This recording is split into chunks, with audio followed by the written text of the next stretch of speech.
Venus Wars is an anime that takes place in a dystopian space colony on the titular planet Venus, where a naive news reporter from Earth is trying to get a scoop on the impending war between two of the planet's rival space colonies. At the same time as this, we are introduced to a biker gang of sorts that competes in gladiatorial combat for the amusement of the masses.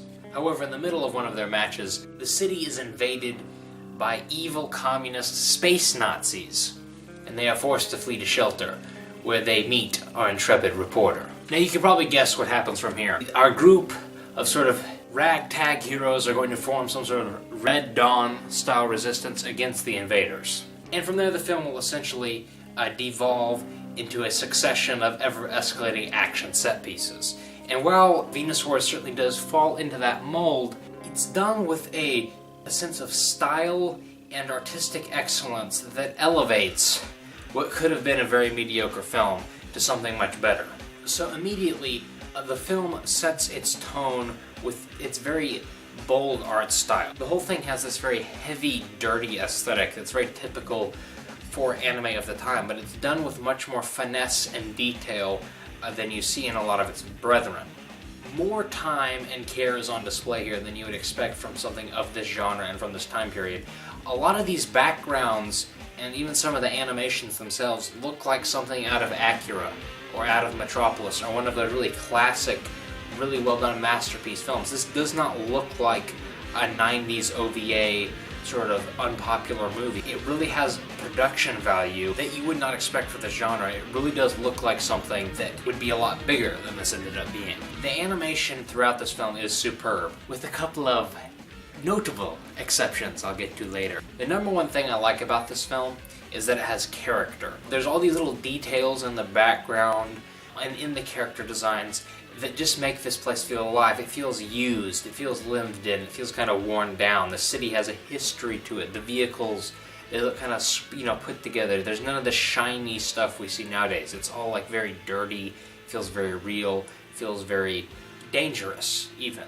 But even beyond that, the film has a overall feeling of scope to it that not a lot of anime even today get. The story in this film just feels big. You feel like you're seeing a smaller part of a much bigger world. They really do sell the idea of this war in space that's going on kind of in the background, and you're just seeing this one little microcosm of it. But while the story just feels big through most of the film, it's also not afraid to show a little bit of humanity and slow down a bit. So there are large parts of this film that just take place like in one room, or just in one location, and you have all these weird little details about character backstories that aren't really necessary, but once again, they add character to the film.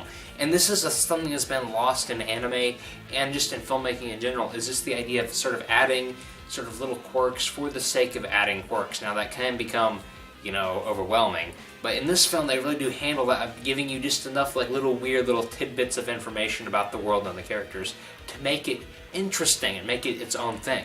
And I must say that this ability to sort of shift from the grand, epic action scenes to sort of small-scale drama is something that's very praiseworthy and something that's very rare in media in general, and that's something that I think this film does very well, and something I don't think I've seen in a long time either. And I also appreciate how this film does not spend a lot of time spewing exposition about its setting.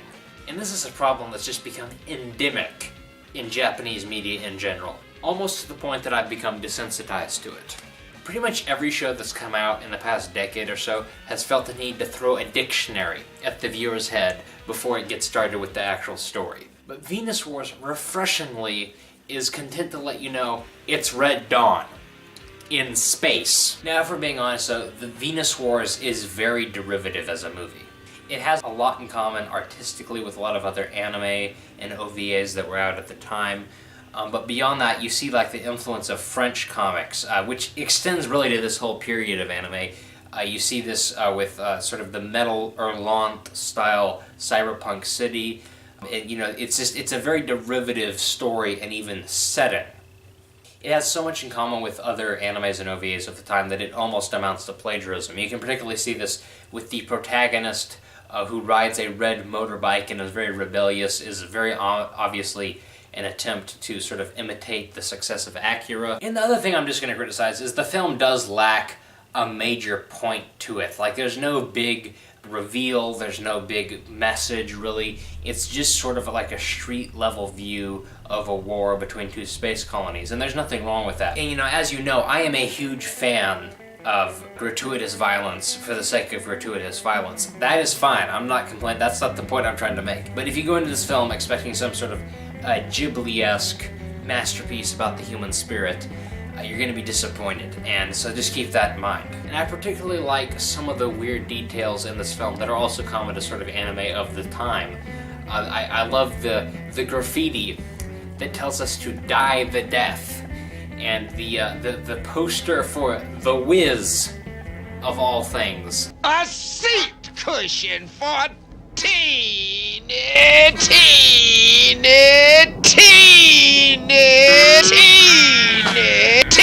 I mean, about 5 of you probably remember The Wiz. You probably wish you didn't remember The Wiz, in fact.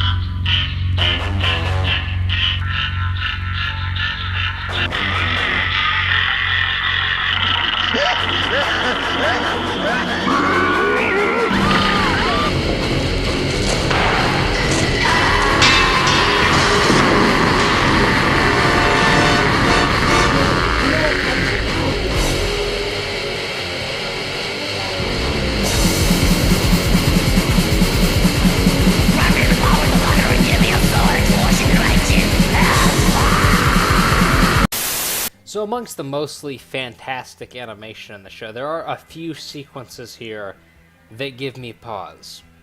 Now, for some reason, the people who made this film thought it would be a good idea to animate people riding on cyberpunk battle bikes over grainy footage of some desert for some of the chase scenes in this film. So there are large sections toward the end of this film where they show tanks and bikes fighting, like on a TV screen, but with this grainy, like, vaporwave effect. It's just extremely bizarre. I really have no idea what to make of this. I feel like it was probably done for financial reasons, but I much prefer the idea that it contains clues to where the Zodiac Killer hid the bodies, or possibly was some sort of attempt to warn us of the post-Châtelet meme magic dystopia where fiction has infiltrated reality. Either way, it is a fascinating artifact of its time, and one of the most unintentionally vaporwave moments in cinematic history. Venus Wars is a delightful, albeit slightly dated action romp, with a standard but more than adequate story. And it's just one of the many hidden gems that came out of this scene in the early to mid-90s that just don't get talked about today. I mean, it's incredibly low rent in one sense, but it also has a lot of really good artwork in it, really good animation. You know, but it just has like a really edgy vibe to it that the medium has just lost over the years. This is a mandatory action classic. If you want fantastic imagery and some pulse-pounding violence, give this a watch. Sword Art Online is anime. Venus Wars is manime.